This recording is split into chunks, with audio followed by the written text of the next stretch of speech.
Hello and welcome to our election special at Boom. We're calling our coverage US elections simplified, and that's because we've been focusing on the really simple and basic questions, focusing on explanations and explanatory journalism rather than speculation or looking at breaking news. And normally by today, we wouldn't be talking at all because the election in the United States got over on Tuesday, and on Tuesday night, that's Wednesday morning for India, we would have had the results, and normally we'd have a presidential acceptance and that kind of thing. But right now it's Thursday morning in the United States, heading towards noon in the Eastern Coast, and we still don't have a U.S. president. The race is still wide open, and there are routes to victory for both President Trump and Vice President Joseph Biden. So what are we going to make of this? What's the big picture looking like? What are the states that are sticking points? Let's go across to Mohammed Kudrati. He's a fact checker at Boom. Mohammed, thanks very much for joining us. Hi, Venkatesh. Yeah, give us the big picture. We understand, of course, that 270 is the magical number, but neither Biden nor Trump, at this point in time at least, officially are guaranteed to have reached that. Yes, that's correct. Biden is closer than Trump at this point, and data from CNN shows that Biden is just looking over the cliff at 270. He's currently at 253 delegates, while Trump is at 213. And standing in their way are many contentious states that are called swing states, but among them we have four of them that really stick out. Even Alaska, for example, has not been called, but that is primarily Republican, and that is expected to go Trump's way. You have North Carolina as well, where the margin is really close, but even that is inclining towards Trump, and that boils the entire battle down to just four states. Yes, and for our viewers who are looking at this map, all the red is represented by the Trump states or the Republican states. All the blue represented by the Democratic states, or Democrats have won these states. That's been called in their favor. And then you have those 1, 2, 3, 4, 5, 6. You have 6 gray squares or shapes, which are states where the results have not been called because counting is going on. And as Mohammed was saying, Alaska and North Carolina is not something we are looking at very, very closely because it's assumed that it's going to go to the Republicans. It's the other 4 that have emerged as the battleground states. Mohammed, let me start with the very first one, Arizona, or the one that we can see at the west, right at the bottom. What's going on there?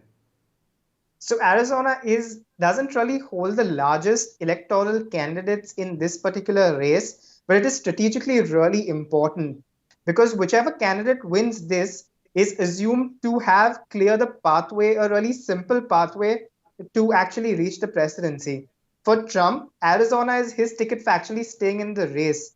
And for Biden, it is his ticket for a really easy victory. This state holds 11 delegates to the Electoral College. And while Arizona has been going at a snail's pace right now with around 86 to 89% of all the vote being in, depending on which media channel you're tuning into, there's still a long way to go. Currently, Biden is ahead with little more than 50% of the vote, and Trump is behind at around 48% of the vote.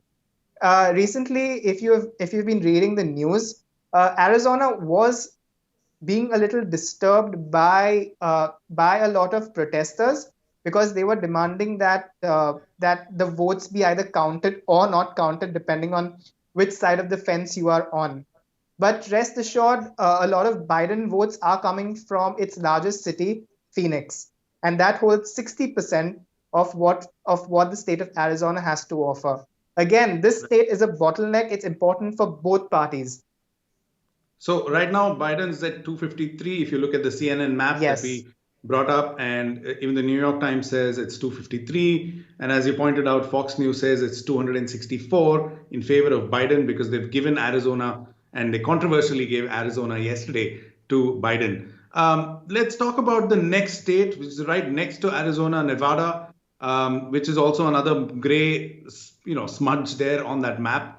What's going on there? We understand that's worth, 6 electoral college votes?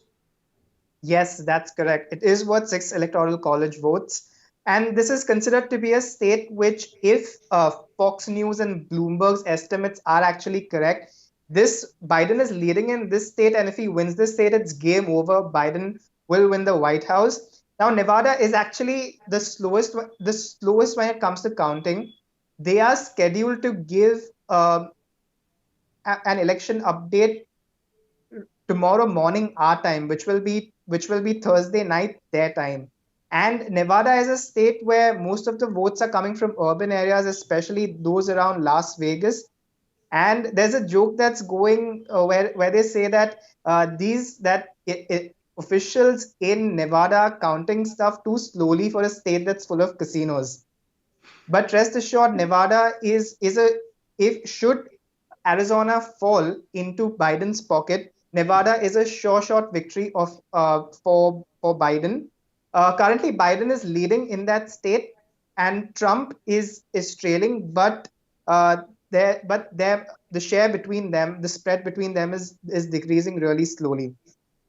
Yes, it's worth pointing out that Biden is leading in both Arizona and Yes. in Nevada, and that crack about counting slowly in a state is where there are casinos is obviously a reference to Las Vegas, which is the famous city in the state of Nevada. Mohammed, let's go east now, or the southeast or southern state of Georgia. Now, everyone assumed that it would be in the initial stages heading towards Team Trump. But it looked like the gap between Trump and Biden was slowly eroding over the last 24 hours. Yes, that is absolutely right. Georgia was considered to be, it is considered to be a Republican-oriented state. But today, Georgia is giving us a real surprise. Initially, Georgia, the lead between between Trump and Biden, was in the lakhs, but it shortened and shortened and shortened. Earlier today, it was in the 40,000s, and before I came on this call, it was exactly 18,534, according to sources across the board. This is the exact spread between them. Now, 18,534 is the spread.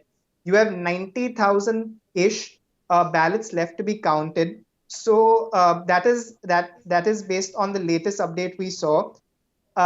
So if Biden really wants this, and because most of the votes coming in are postal ballots, which we know is heavily favored towards Biden, you might be in for a surprise. Yeah, and it's also worth pointing.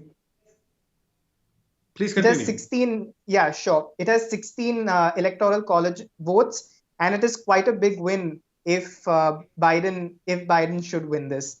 Assuming Arizona falls with Biden, this state could potentially give him a victory. Yes, and it's also worth pointing out that the counting rather of votes has been done for three different tranches. That is, you've had in-person voting that happened on the day of the election. Then you've had in-person voting that happened in the days and weeks before the election, and you have in-person and postal voting or mail voting, as they say in the United States. Let's talk about the other state, the big state of Pennsylvania. 20 electoral votes. Trump was leading by, I think, hundreds of thousands of votes. What's going on there right now? So Pennsylvania is the big catch. Technically speaking, currently where Biden stands, 253, if he just takes this one state, he can win the presidency. Yesterday when we saw the spread between them was around 11 to 12 percentage points. Now it's shrunk and it's around 4 percentage points. The difference between them now states at just around 70-ish thousand votes. While there was still more than 1 million postal ballots as of yesterday that were pending to count. Most of these votes are coming from the urban centers of the state, including the city of Philadelphia, which has still more postal ballots to report. According to a statement made by the Secretary of State of Pennsylvania yesterday, they are going at a speed of around 3,000 postal ballots an hour. And that is as of yesterday, so we don't know. We're still waiting for a lot of updates and data updates to still come in.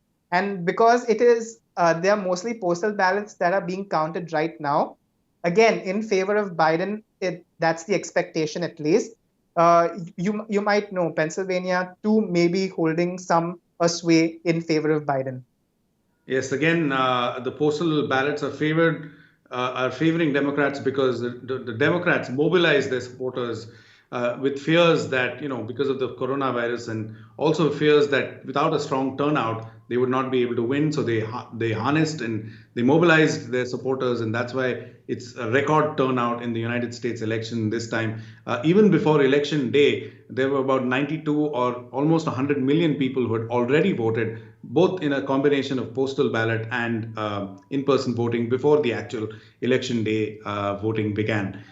So we've run through the four states, Mohammed. We don't know who's going to win. It seems like Biden is likely to win, or he has more paths to victory. But Donald Trump also has, a fewer paths, but he definitely has a path to victory as well. What are the other races that we are seeing? It's not just presidential, is it?